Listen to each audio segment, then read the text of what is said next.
শান্তিনিকেতনের মধ্যে ছাতিমতলা, উপাসনাগিরি, কুমুরপাড়া, গুরুগাড়ি, কবিতা লেখা, সহজ পাঠে, প্রথম পাতায় বটগাছ, এইভাবে অনেকগুলো জায়গা আছে দাদা। সব তো মুখে বলা সম্ভব নয় এক জায়গায়। টাইমের যদি কথা বলেন, এখন 9:04 আর আজকে কিন্তু 24শে ফেব্রুয়ারি।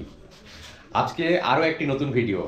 আজকে আমি আছি বর্তমানে এখন রামপুরহাটের হোটেলে। এই হোটেল থেকে বেরিয়ে এখন সরাসরি চলে যাব হচ্ছে প্রথমত বোলপুরে গিয়ে প্রথমত দেখে নেব শান্তিনিকেতন, সঙ্গে আরও বেশ কিছু এখানে ঘোরার জায়গা রয়েছে। কি কি জায়গা রয়েছে তার মধ্যে থেকে নতুন কিছু আপনাদেরকে দেখাতে পারি কিনা সেটাই চেষ্টা করব এই ভিডিওতে। এর আগের ভিডিওতে আপনারা যেটা দেখেছেন, আমি মালদা থেকে বাইক নিয়ে সরাসরি চলে এসেছিলাম রামপুরহাটের তারাপীঠ মন্দিরে, এবং তারাপীঠ মন্দিরে পুজো দিয়ে নিয়ে সঙ্গে আমি চলে গেছিলাম বক্রেশ্বর এবং মেসেঞ্জার।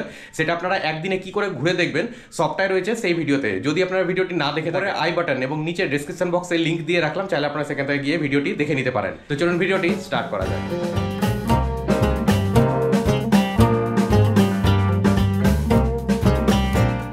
হোটেল থেকে মোটামুটি কটার দিকে চেক আউট করেছি তা আপনাদের সঙ্গে টাইমটা শেয়ার করেছি। তবে হোটেল থেকে চেক আউট করলেও তার আমাকে আরও একবার দর্শন করতে যাব, সঙ্গে মহাশ্মশানকে একবার ঘুরে দেখব।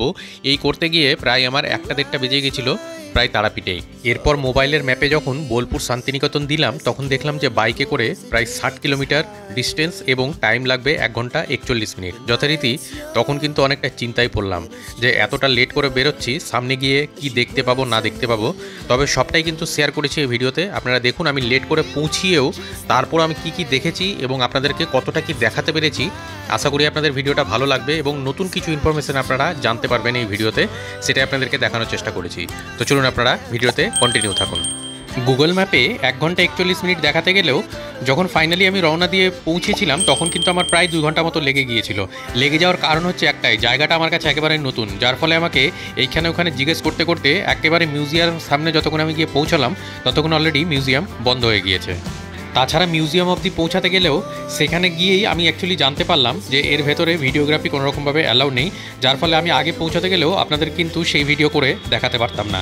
তাই আমি সময় নষ্ট না করে যে সমস্ত জায়গার ভিডিও আপনাদের আমি দেখাতে পারবো, প্রয়োজনে আমি সেইখানে কিন্তু আগে চলে গেলাম, পরে এসে আবার আমি মিউজিয়ামে এসেছিলাম। তো আপনারা ভিডিওটা দেখুন। 24টা জায়গার মধ্যে কি কি দেখানো হয়? ওই তো বললাম, শান্তিনিকেতনের মধ্যে ছাতিমতলা, উপাসনাগিরি, কুমুরপাড়া, গুরুগাড়ি, কবিতা লেখা, সহজ পাঠে, প্রথম পাতায় বটগাছ, এইভাবে অনেকগুলো জায়গা আছে দাদা। সব তো মুখে বলা সম্ভব নয় এক জায়গায়। এইভাবে যদি ঘুরেন তাহলে টোটো করে দেখাবো। কত টাকা? টোটো প্লাস গাইড 450 টাকা। কতক্ষণ সময় লাগে? আমাদের 45 থেকে 1 ঘন্টা লাগবে। কতক্ষণ অবধি এই মিউজিয়াম খোলা থাকে? মিউজিয়াম সকাল 10টা থেকে 4:30 অবধি টিকিট দেয়। 4:30 অবধি টিকিট, 5টার সময় বের করে দেওয়া হয়। বোলপুরে এবার হয়তো আমি রবি ঠাকুরের মিউজিয়াম দেখতে পেলাম না, তবে যেটা দেখতে পেলাম সেটা হচ্ছে যে এইখানে হস্তশিল্পের মতো বেশ কিছু কারুকার্য যা এই ক্যাম্পাসের মধ্যেই রয়েছে তা দেখতে পেলাম। সঙ্গে আপনাদেরকে এমন এক জায়গা এবার দেখাচ্ছি, হয়তো আপনাদের মধ্যে অনেকেই সেই জায়গা দেখেননি। এটা হচ্ছে সেই বড় বাড়ি। তো এই বড় বাড়িতে কি রয়েছে এবং কি হয় তার সমস্ত ঘটনা চলুন ধীরে ধীরে এবার আপনাদের সঙ্গে শেয়ার করি।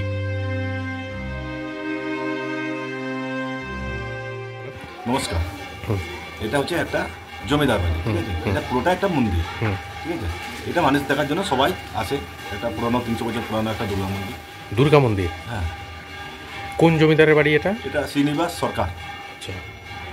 আর এখানে এইটা তো শুনলাম নাকি বলে বড় বাড়ি। এটা বড় বাড়ি। তো এটা কি মানে বড় বাড়ি আর ছোট বাড়ি মানেটা কি? মানে এবার ধরুন মানে 2 ভাই তখন মানে ছোট ভাই ওইদিকে আছেন, এটা বড় তরফে। আচ্ছা।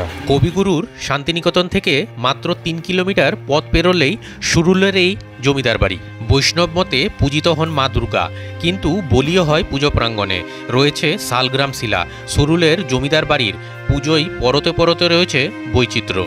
রাঙামাটির বুকে মা দুর্গার পুজো চলে আসছে গত 289 বছর ধরে। পুজোর আগে আগে চরমে উঠে ব্যস্ততা। নাট মন্দিরে চলে প্রতিমা সজ্জার কাজ। আলোয় ঝলমল করে উঠে সরকার বাড়ির আনাজ কানাজ। বাংলার দুর্গাপুজোর চেহারা সময়ের সঙ্গে সঙ্গে পাল্টেছে অনেকটাই। ভিড় বেড়েছে থিম পুজোর, তার মধ্যেও সাবেক রীতির আবহ ধরে রেখেছে হাতে গোনা কিছু বনেদে বাড়ি। সুরুলের জমিদার বাড়ি তাদের অন্যতম। কিভাবে শুরু এই সরকার বাড়ির পুজো, ফিরে দেখা যাক সেই ইতিহাস।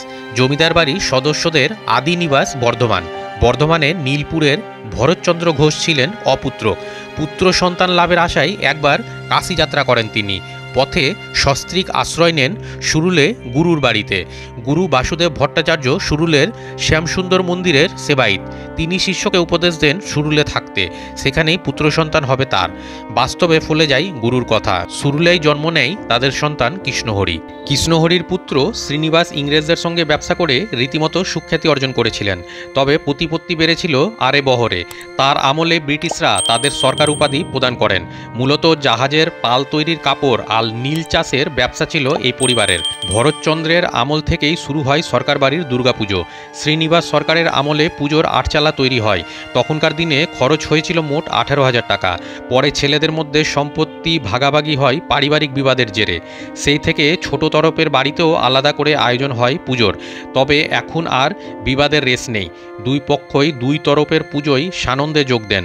পর্যটকদের ভিড়ও সামাল দেন মিলেমিশেই। সুরুলের জমিদার বাড়ির ঠিক উত্তরেই রবীন্দ্রনাথের গ্রাম উন্নয়ন প্রকল্প শ্রীনিকেতন। মহর্ষি দেবেন্দ্রনাথ শান্তিনিকেতনের জমির বেশ কিছুটা পেয়েছিলেন সরকার পরিবারের কাছ থেকেই। জমিদার বাড়িতে নিয়মিত যাতায়াত ছিল রবীন্দ্রনাথ আর রথীন্দ্রনাথের। গান্ধীজিকে নিয়ে রবীন্দ্রনাথ এক ঘরে রাতও কাটিয়েছিলেন। এখনও সেই স্মৃতিদাগ লেগে আছে সরকার বাড়িতে। রথের দিন থেকে শুরু হয় প্রতিমা তৈরির কাজ। একচালার ডাকের সাজের প্রতিমা 5 পুরুষ ধরে মৃৎশিল্পীরা প্রতিমা বানাচ্ছেন সুরুলের রাজবাড়িতে। বর্তমানে সুভাষ সূত্রধর ও তার পুত্র রয়েছেন সেই দায়িত্বে। পুজোর দিনে মা সেজে ওঠেন রাজবাড়ির সোনার অলঙ্কারে। বাংলাদেশের শিল্পীর হাতে তৈরি হয়েছিল সেই ভূষণ। দেবীর সমস্ত অস্ত্রশস্ত্রই প্রায় 300 বছরের পুরনো। মেয়েরা নন, ষষ্ঠীর রাতে বাড়ির ছেলেরাই থাকেন মাকে সাজানোর দায়িত্বে। পঞ্চমী থেকে নাটমন্দির আর ঠাকুর দালান সেজে উঠে বেলজিয়াম থেকে আনা ঝাড়লণ্ঠন ও রঙিন বাতিতে। ভিতরে থাকে রেড়ির তেলের প্রদীপ। এই জমিদার বাড়িতে অনেক সিনেমা এবং সিরিয়ালের শুটিং হয়েছে, তার ডিটেল আমি স্ক্রিনে দিয়ে দিলাম। শান্তিনিকেতন আসতে গেলে অবশ্যই আপনারা চলে আসবেন সুরুলে, আর সুরুলে এসে এই বড় বাড়ি অবশ্যই আপনারা কিন্তু ঘুরে দেখবেন। প্রকৃতির মাঝে হারিয়ে যাওয়ার ঠিকানা এই প্রকৃতি ভবন। বোলপুরেতে অনেকবার এসেছেন, তবে কোনোদিন কি ঘুরে দেখেছেন এই প্রকৃতি ভবন? আসলে এই প্রকৃতি ভবনের নাম, এর পেছনে রয়েছে এক বিশাল কারণ। এখানে গেলে আপনি দেখতে পাবেন প্রকৃতির নানান জিনিস। প্রকৃতি ভবন প্রকৃতি আর্ট মিউজিয়ামটি বীরভূম জেলার শান্তিনিকেতনের বল্লভপুর এলাকায় অবস্থিত। এটি সম্ভবত বিশ্বের খুব কম জাদুঘরগুলির মধ্যে একটি, যা শুধুমাত্র প্রকৃতির মহিমা এবং অনুগ্রহের উপর ফোকাস করে, এবং এটি অনুপ্রাণিত করেছে এমন অনেক কিছু শিল্প। এবার আপনার মনে প্রশ্ন জাগতে পারে, কোন সময় গেলে আপনি দেখতে পাবেন আর কত টাকা খরচ পড়বে? প্রতিদিন সকাল 9টা থেকে বিকেল 5টা পর্যন্ত খোলা থাকে।